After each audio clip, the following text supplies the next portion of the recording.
Welcome to the Sheila Mac Show, reality at its finest. Here we have real people sharing real stories and actionable steps to help you reinvent, rebuild, and reboot your business and personal life on your terms.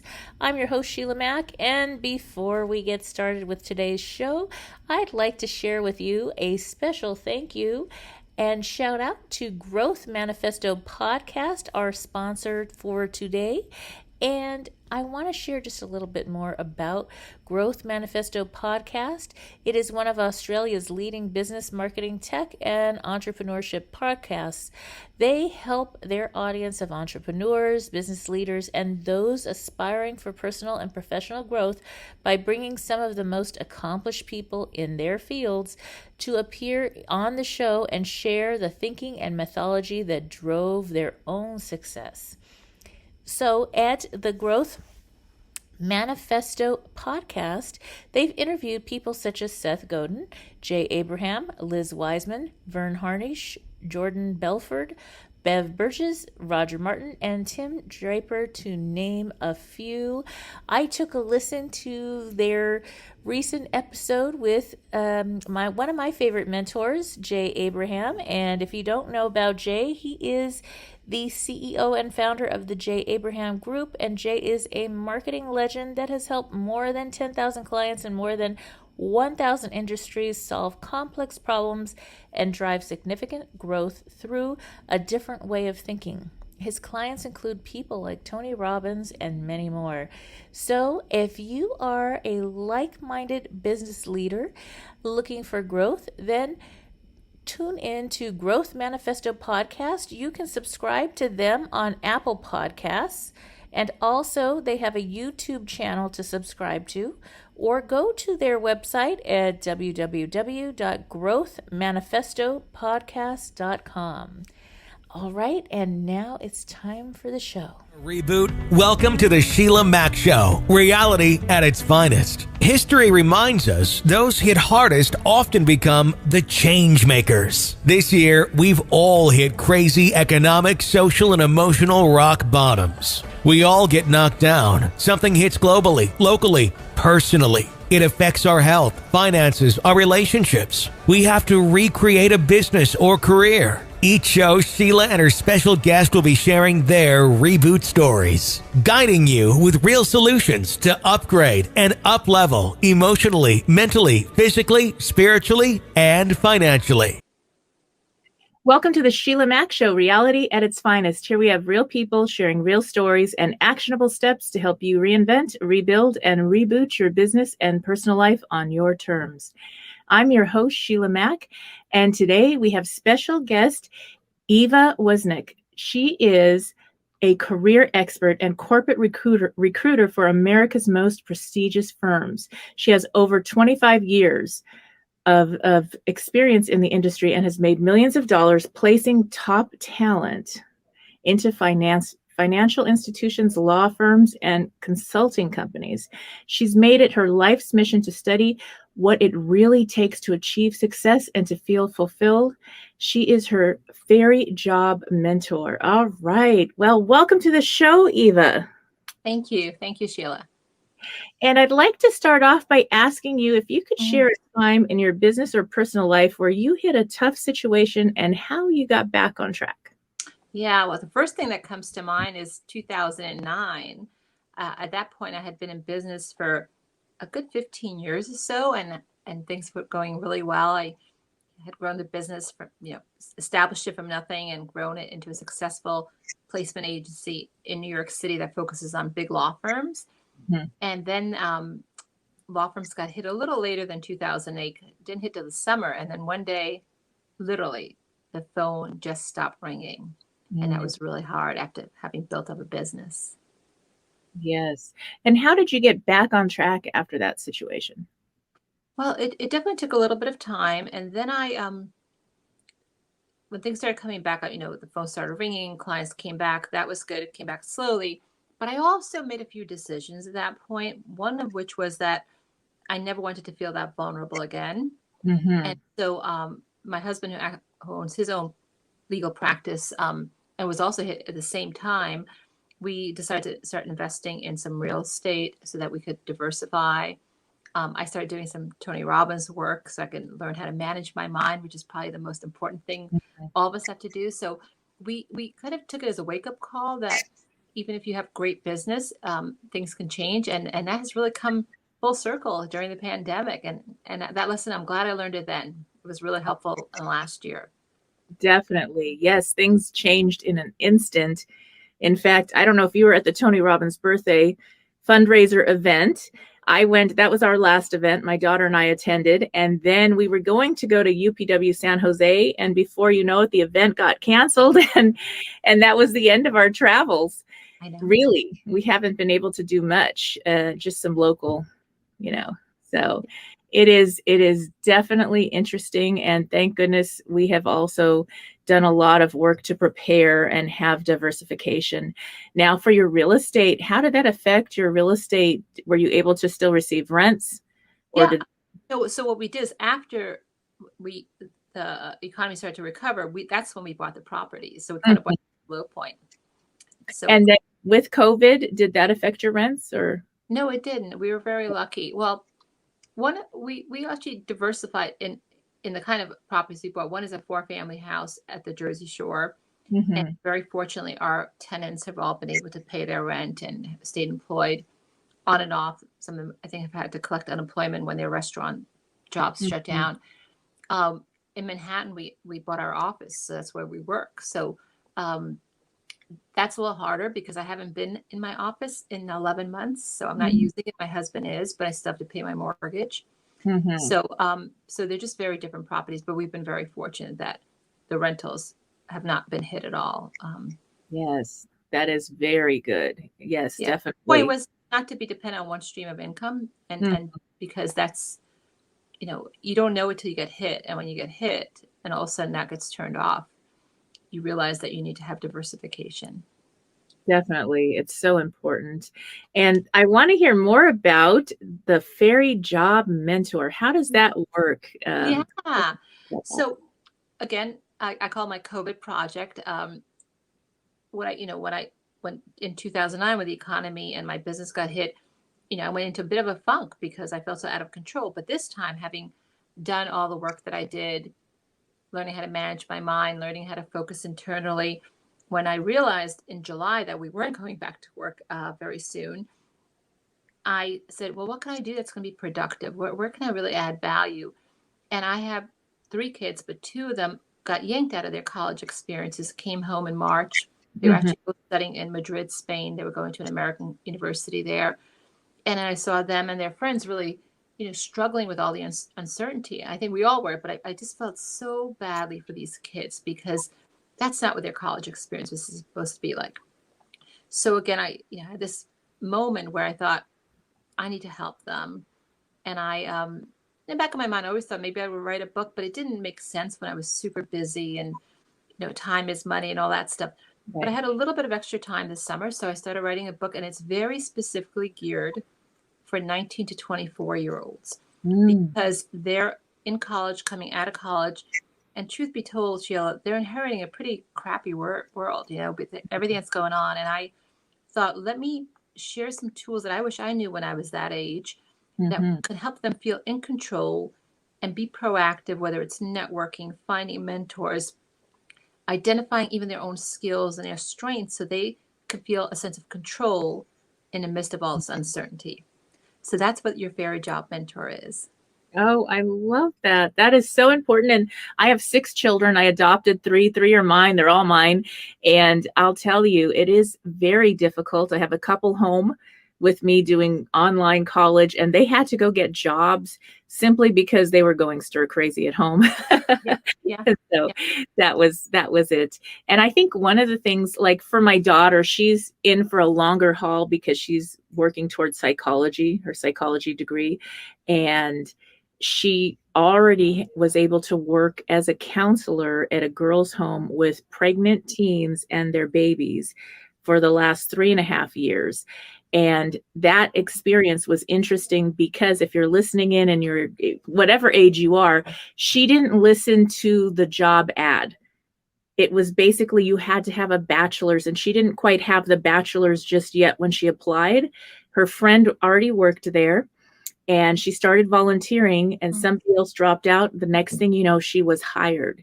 And they weren't sure. They told her, hey, you know, you're kind of young and we're not sure if you can last. It's a tough situation. These are, you know, kind of hardcore kids.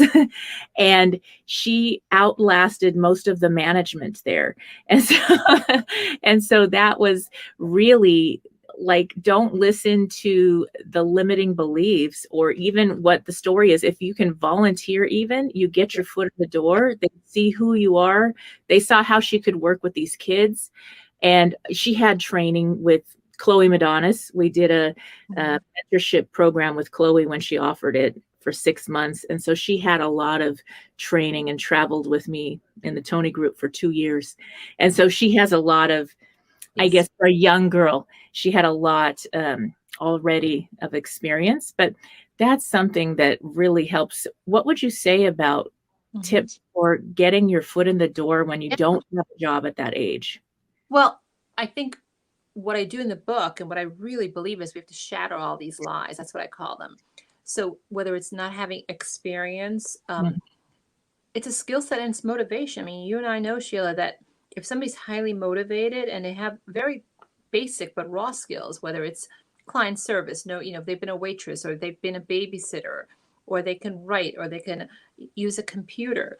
So I think it's getting over that. But I think underneath it, it's courage, right?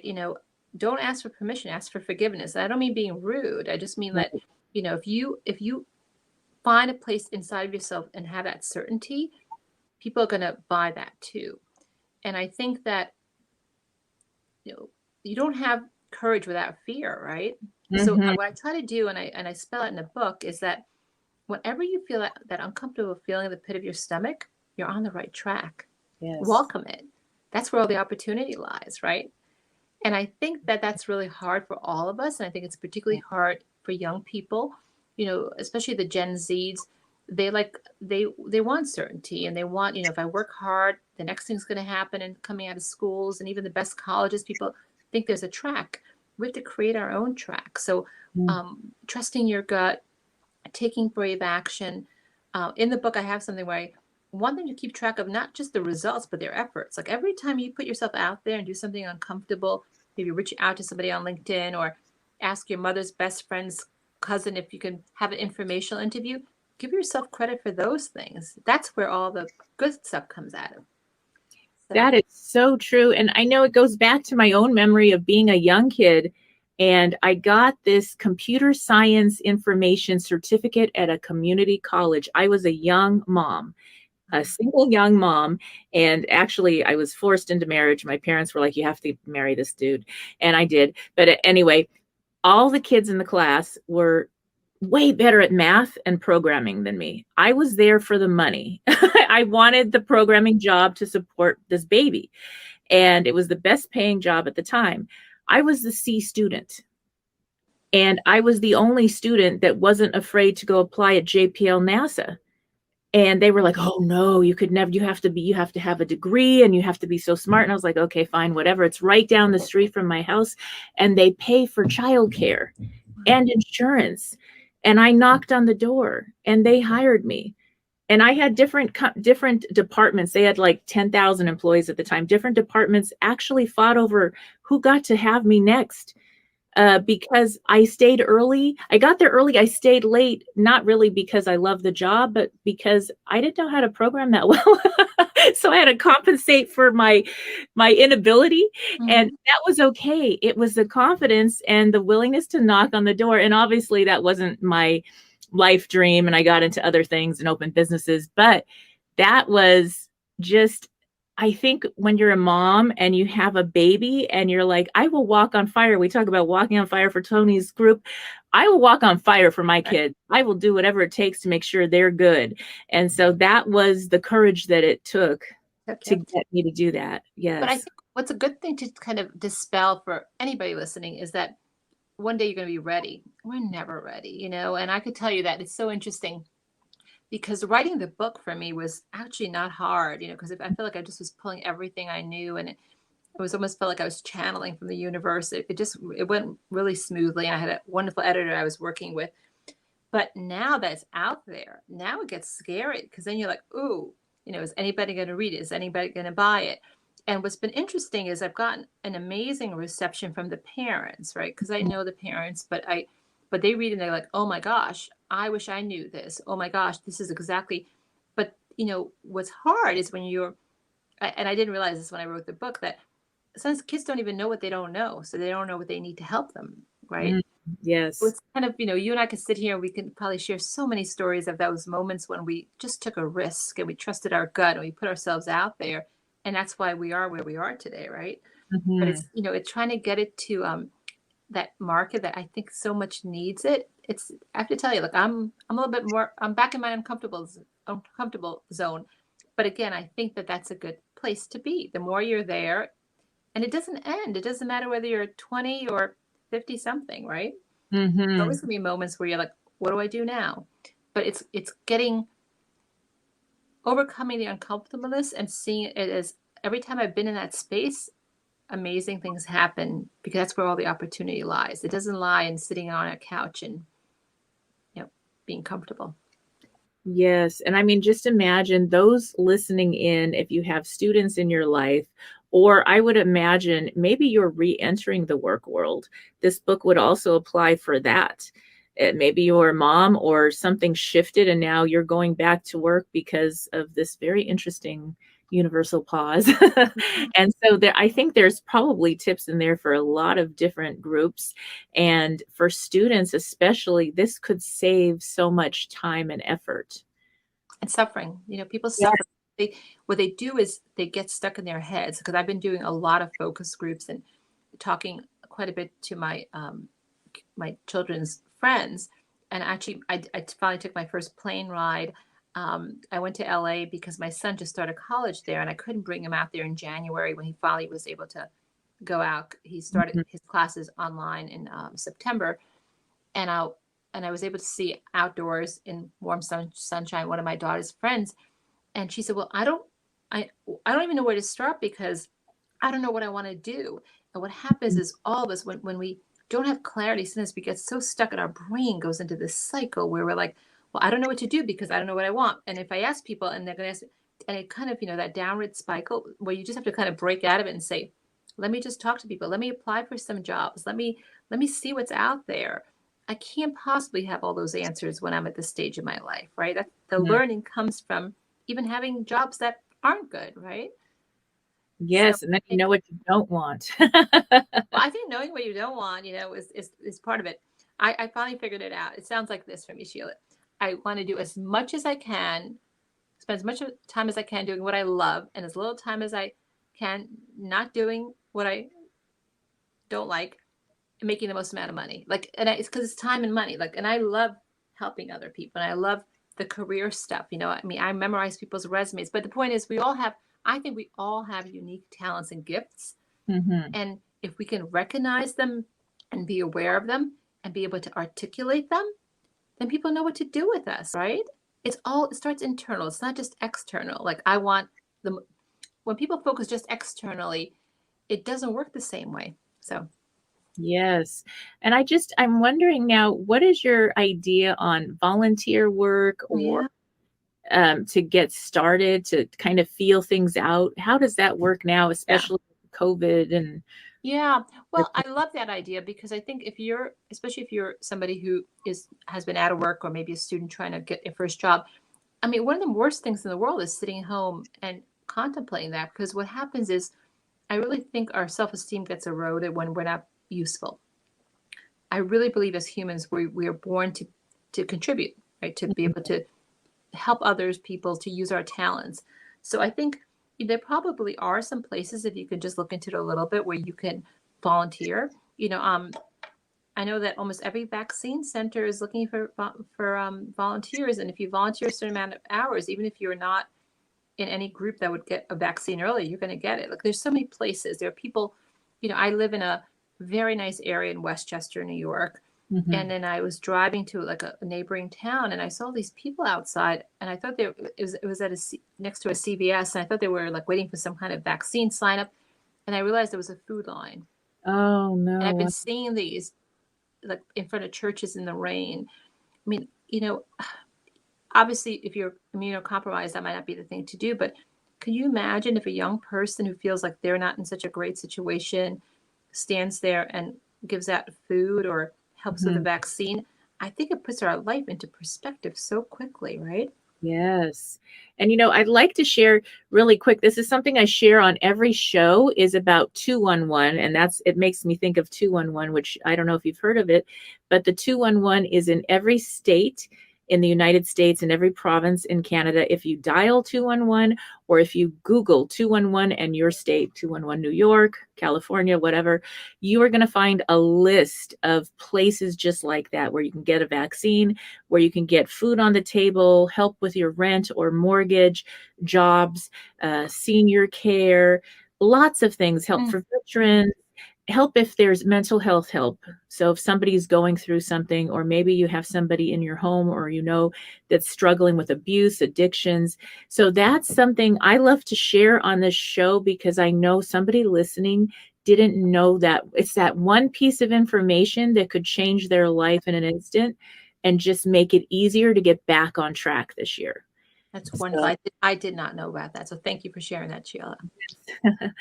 so that's really important. Now, is your book already in print and ready to purchase? Yes. So it's an ebook. So it's on Amazon, and it's called Your Fairy Job Mentors: Secrets for Success. And we are starting to print some copies because I'm aiming at this audience. I was told by them that they don't really read hardcover books. They download everything onto their iPad, their whatever it is, and that's how they read all their books for school. I know my two kids haven't bought one textbook in 2 years, which is unbelievable. I remember back when I went to college, I spent hundreds of dollars in the 80s buying textbooks. Mm-hmm. But now I'm getting a call for that. So we're going to end up having books available printed. So that's what we're doing. Yeah. Okay, yes, that's wonderful. And I'd love to maybe if you could share a little bit, some of the tips, maybe from some of the chapters in the book for those listening in. Yes, I can. So there's one chapter actually on time management, which is something I've taught to 10,000, mostly lawyers, actually. Wow. That's been my business has been in the legal field. And the tip is do the worst things first. Do the worst things first. So when you wake up in the morning and you need to call somebody and follow up on something you sent them, or you need to work on a project that just think, oh, I don't like doing that, or it's uncomfortable, or I don't have the skills. Do the worst things first.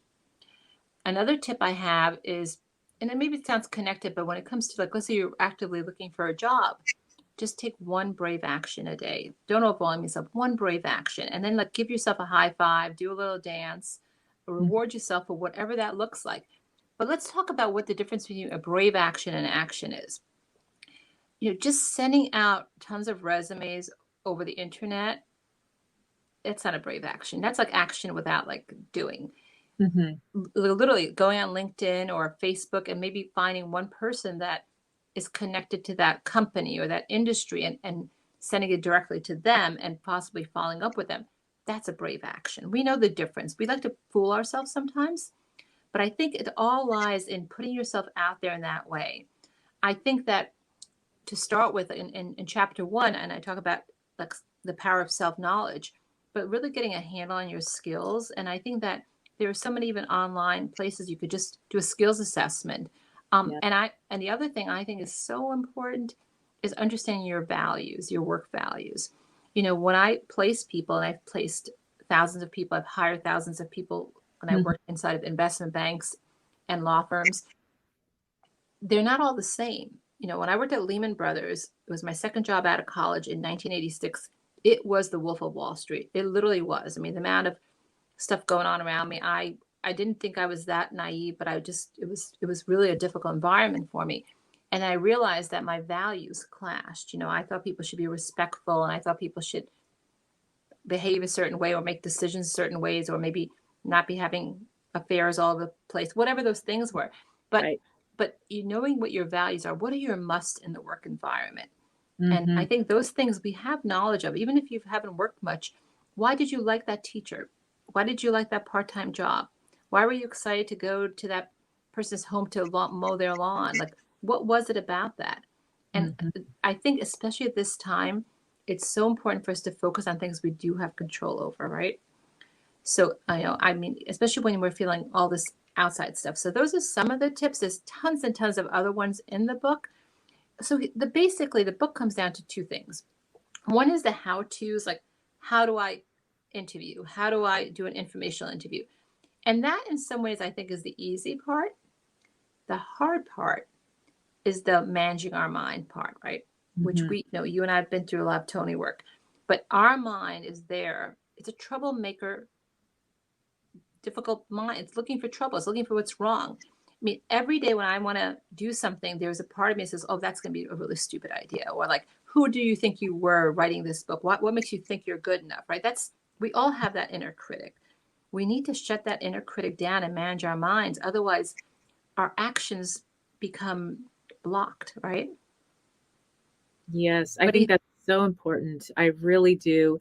And the thing about making sure that you're aligned with the values, sometimes you will go take a job, especially when you're younger, you accept a job, you're so happy, and it's the field you love finally, and then the values clash, like you were saying.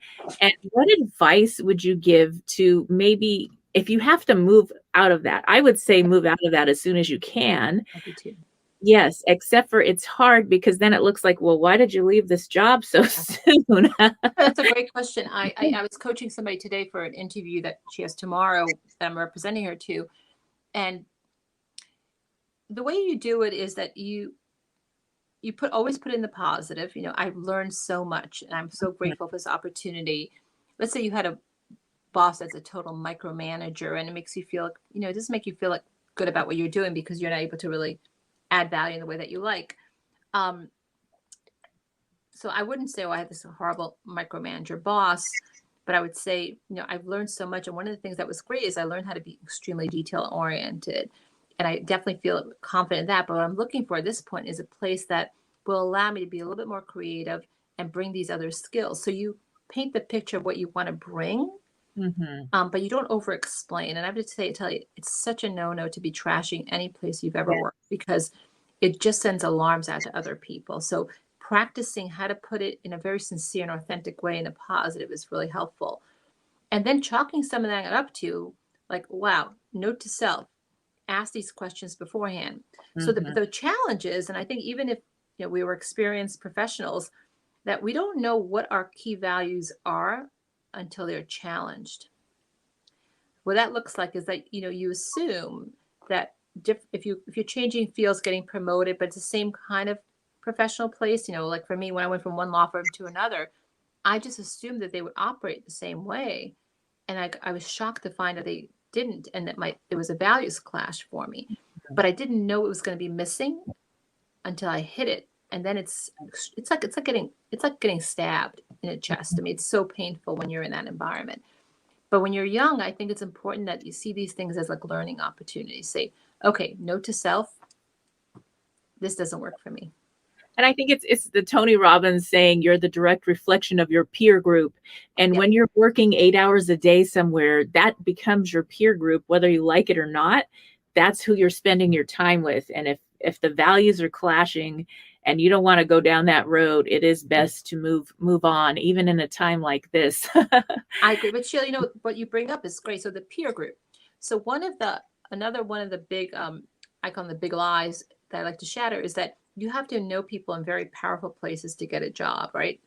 And that's not true. I mean, obviously your peers, when you're coming out of college, can't necessarily hire you, but they might know about opportunities. But within a very fast few years, by the time you hit 25 to 30, your peers are going to become even more connected and know about opportunities. So if you worked on a project with somebody in school, or were on the same team with them, and you really felt like this was a really fair, decent person, I would ask them about the companies that they've encountered that they felt good about, right? So what I'm saying is, our peers are so important.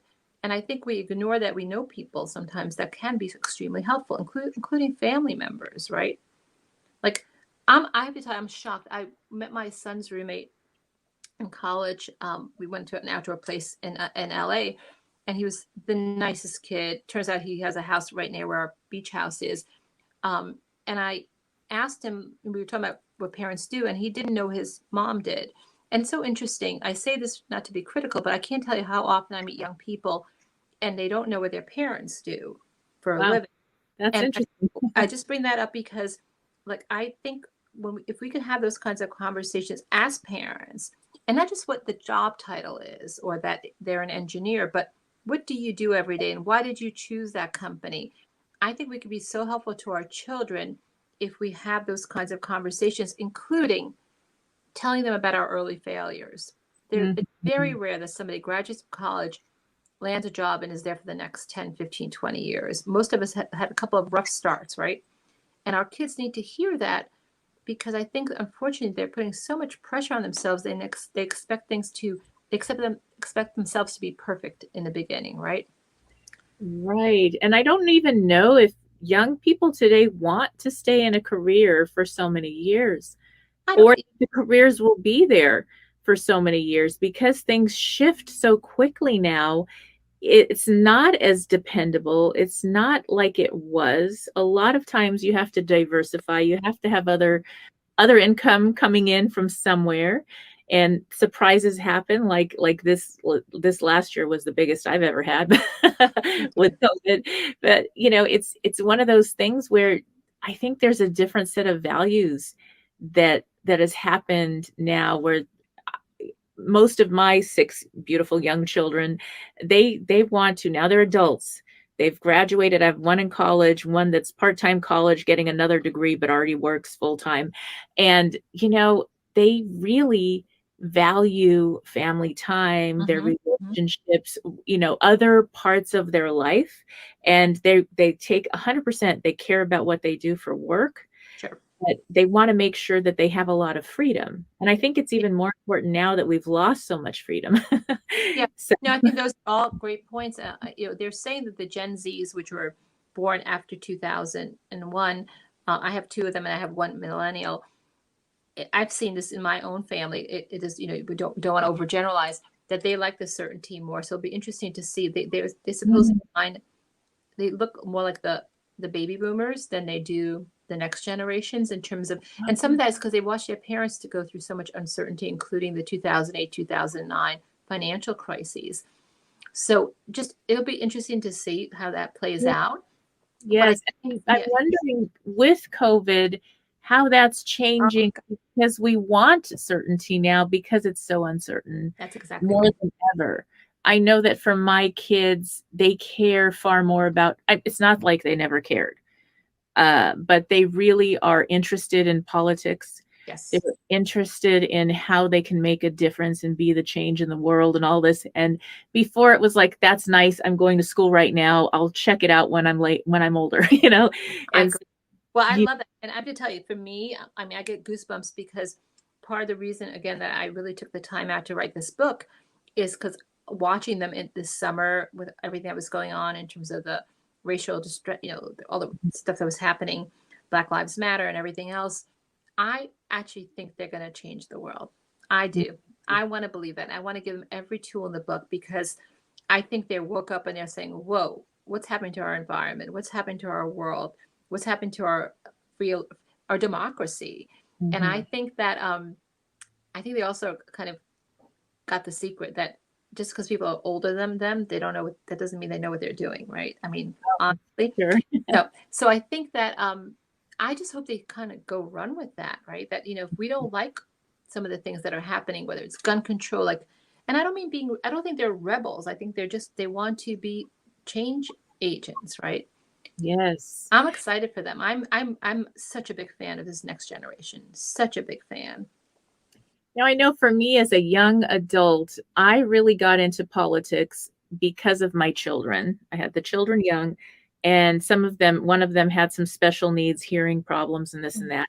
And I got into working for equal education for all, because I realized, wait a minute, not everybody has the same options in this education system. What's happening? And before now this is funny because it's based on careers. I'm bringing this up for careers. I was volunteering because I wanted the best for my child. Right. You know, I fostered kids. Some of them had issues, and some of my own had issues. And so I was like, hey, you know, this isn't, I want to be able to make sure all kids have what they need. What's going on here? And I got hired in politics, and they asked me, what's your political affiliation? I said, at the time I was still in my early 20s, I said, free spirit. I mean, I knew nothing. All I knew was I care about these kids, but I was hired to run campaigns and do things. I mean, I didn't even know, but I was good with people. Sometimes you don't know what you're good with. Yes. I was good with leading events and keeping people happy and getting them to get the vote out and do whatever they needed to do. I didn't know what they were doing politically, Right. but I knew that. You were using your skills, and then your values were at play. And I think that's a great example, because I think people get so caught up in what company, what job. No, skills and values. I'm telling you, you get the skills and values match, and you could be working for like a company that you've never heard of, or an industry that is new. So I think that that's right. So, yes, I'm super excited about this. I'm really, really excited about giving them tools. You know, having run a very successful business and having, you know, made some decisions, my husband and I, where we feel like, you know, we're going to be fine. We'll probably be able to retire in the next 10 years, and our kids are about to graduate college in the next 2 years. But it's about giving back, you know, as Tony says, you know, there comes a place where you just want to contribute. And that's another thing that I talk to these kids about, like the certainty thing. You know, the more we can become comfortable with uncertainty, the greater our lives become, right? It's, you know, because certainty is a box. And certainty, you know, that being driven by certainty is a limiting thing over time. And I'm trying to teach them how to, you know, even connect to their gut. They're so, you know, that's a whole nother thing, right? But and then when you feel something really strongly, go do it. Yes, listen to that gut. I'm telling you, my gut is so spot on. It is 99.9% of the time. It is right on time and perfect, as long as I listen to it. And over the years, I have learned to listen. And my daughter will be the same way, and my sons, but I mean, my daughter for some reason more. And it'll be like, she said, Mom, we've got to go see everybody now, because I don't know, I just feel like I've got to see everybody. And that's why we ended up at the Tony birthday party. And we had lost my youngest son. He passed away of a heart condition, Wolf Parkinson White. And so a lot of people knew about that in the group. But that was December 21st, 2019. And so that was our first outing after that. And she had moved home with me. And then she wanted to go visit everyone. And she said, we have to go now, because I feel like I'm not going to be able to see everybody. And I was like, what are you talking? We go every month. We do events. I help with all these people. I work there. You know, we fly back and forth. We have a couple different states I'm in. And she was like, I just got to go now. And she was right, because that if we didn't go that week, we would have missed seeing everybody for about 3 or 4 months at least. With the lockdowns. I hear you. I had the same thing. I called my kids up. I was in DC on Monday, March 9th. And I said to them, you need to get a plane ticket and be here by Thursday. You need to get on a plane and come home. You can go back to school in a couple of weeks. And Friday, they shut down like flights from Europe. So but the point is, I think we all have that connection to our gut, but we've been trained to only trust our brain, you know, like this problem solving brain. And a brain is great if you want to do math problems or code computers or maybe solve it. But our gut is so damn smart. And we've cut it off, you know. So I think as a young person, if you could just even start to test it a little bit and say, you know, because I ask young people when I'm interviewing, like, well, what's your gut? And they look at me like, I'm not sure what you're talking about. I think we all have it. And maybe even, again, if there are parents listening, ask your kids that, you know, instead of telling them what to do, say, well, what does your gut say? Right? That's how I talk to my kids. I really do. I'm like, well, what does your gut say? Because the more you elicit it, the more connected you become. And then you learn to really trust it. And, you know, as much as, you know, we love our kids so much, but we want them to be able to make those kinds of important decisions on their own, right? And look, during COVID, there have been hard times. When my kids lived at home and many of their kids' friends were home from school, their high school friends, we did not ban them from seeing people. We tried to put some caution around. In the beginning, they would see people, they would park and back up their cars and sit in tailgate and stuff like that. But, there was such a balance for a 19, 20-year-old between keeping them safe and keeping them mentally Right. okay, right? So luckily, to date, none of us have gotten COVID.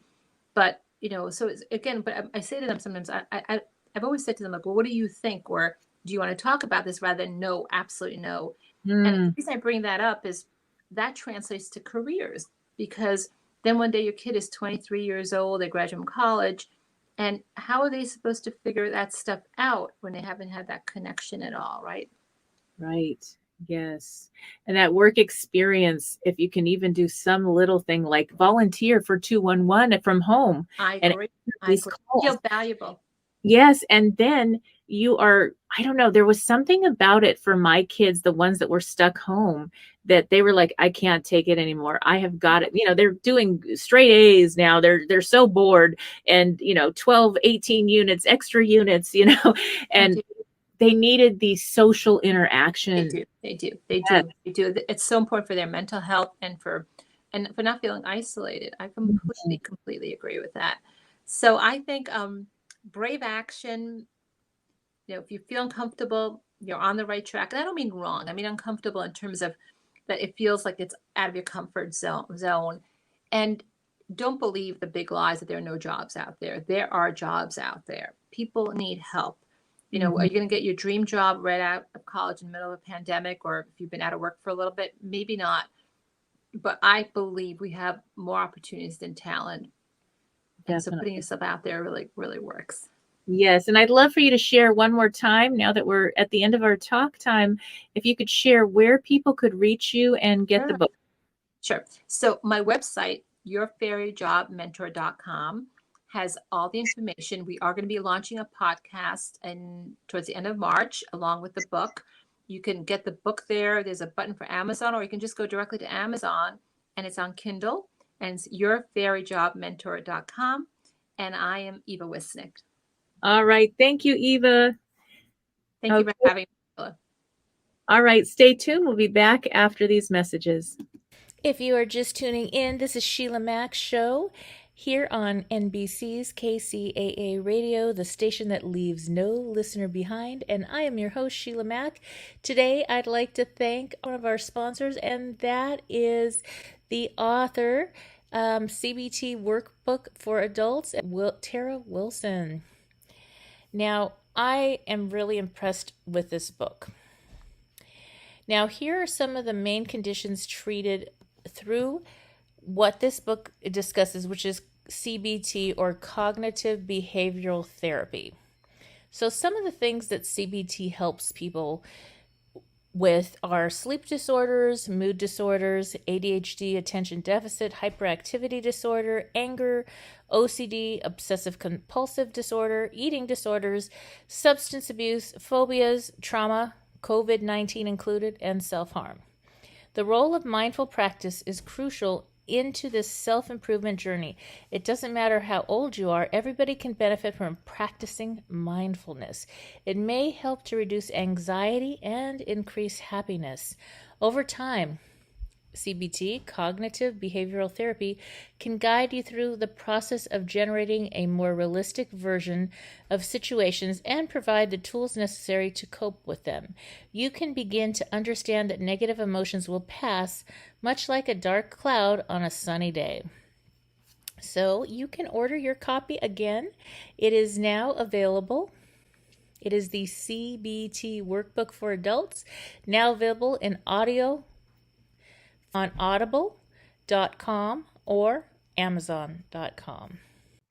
All right, I have some business leader reboot tips for you. If you are a small business owner, then there are a few things that can help you. First, think about business credit versus personal credit. If you have not tapped into business credit, this is very important. I actually have some free resources on my website to tell you more about how to do that.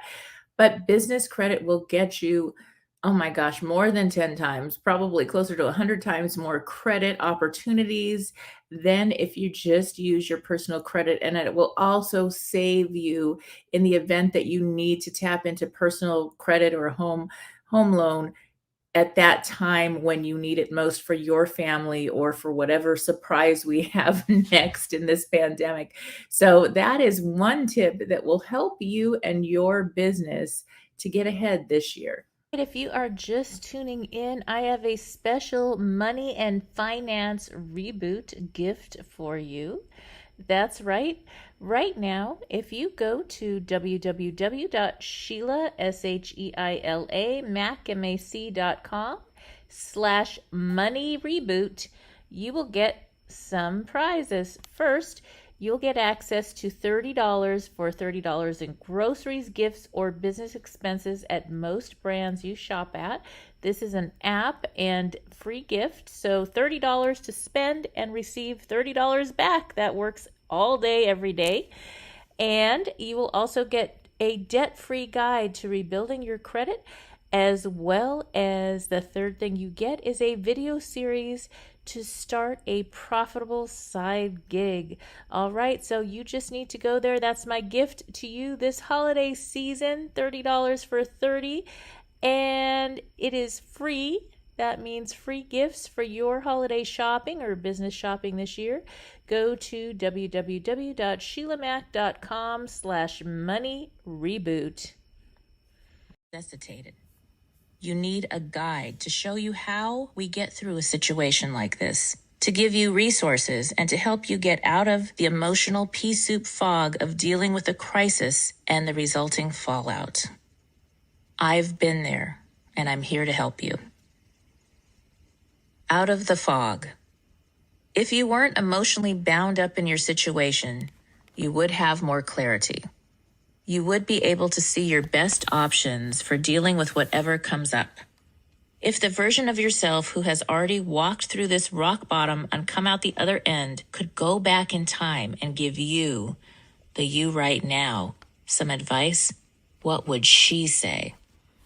Would she tell you to slow down, to stop rushing, that you don't have to have all the answers today? Would the future you recommend not making any major decisions without reviewing them first, particularly while you're still in the fog? Would she tell you that normal is going to look different for a while, but that you will feel normal again? In case we haven't invented time travel by the time you read this book, I'm here to tell you all of the above. I developed the Boots formula to help you learn to make choices, have a life shift, and make great things happen based on your individual values and best life vision. A change is going to happen, and it's worth it. There's a stage where it feels like everyone in your life is picking at you. Life itself may seem like it's trying its best to stop you from doing whatever you want to do. All you hear is, "That's a stupid idea," and "That's never going to work," and "Who do you think you are?" One of the hardest things for people to do is to realign and possibly walk away from anything and anyone that conflicts with their value systems. But you are going to discover that power within yourself. Through the activities and examples in this book, you will discover your true north and will be able to easily do what is needed to move forward with your life. Anything that hurts you, that doesn't resonate for you, that fights against what you want and believe in, you are going to give it the boot. Once you have turned your rock bottom moment into a positive, beautiful life shift, you can live your life on your terms. Your life will probably look different, but you get to design it this time. You are taking your life back, and you are in charge, not anybody else. Sooner than you can imagine, you'll be in the career of your dreams or the relationship you always wanted. Because you are going to learn to develop healthy boundaries. Because you are going to do things differently along the way from here to there. You will begin to attract the people, the job, the place to live, all of the opportunities that align with who you are, your essence, your truth, not anybody else's or even society's expectations of the way you're supposed to be. Once you have accepted that you are in charge of living your life and you begin to embody living your truth, people are going to see you. They're going to be inspired by you. Then you're going to hear, hey, can you show me how you did that? I want to do it too.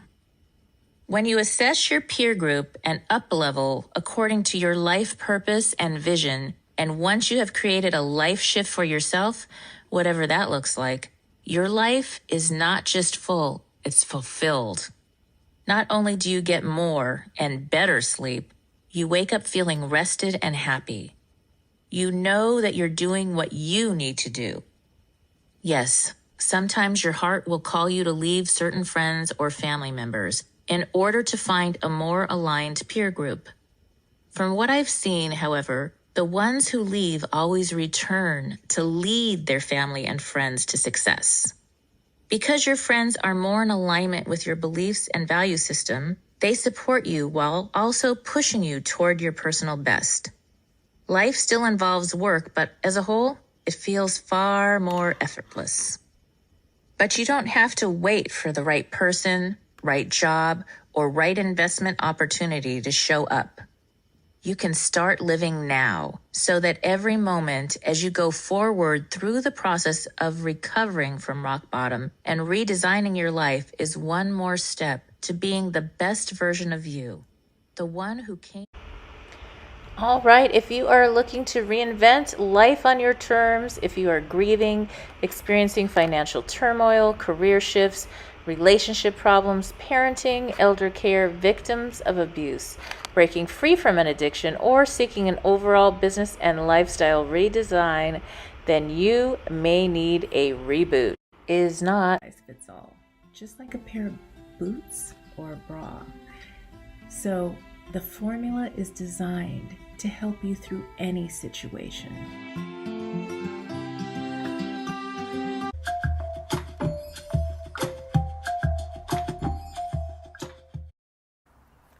Are you ready to make more money in your business by telling your heartfelt, vulnerable story?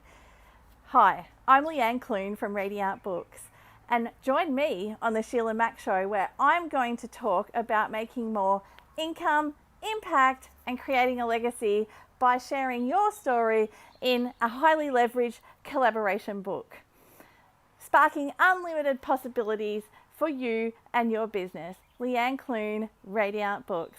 See you then. If you are just tuning in, this is NBC's Sheila Mac Show here on KCAA Radio, the station that leaves no listener behind.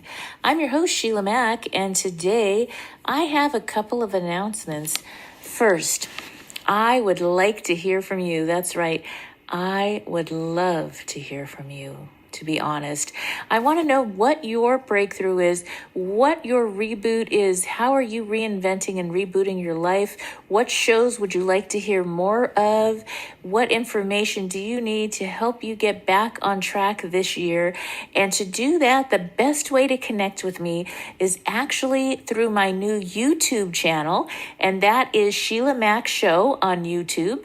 And there you can see past recordings, and you can also see other information and shares that I have. And I would love for you to share in the comments there what you're needing more of and what you're rebooting this year and how we can help you get back on track.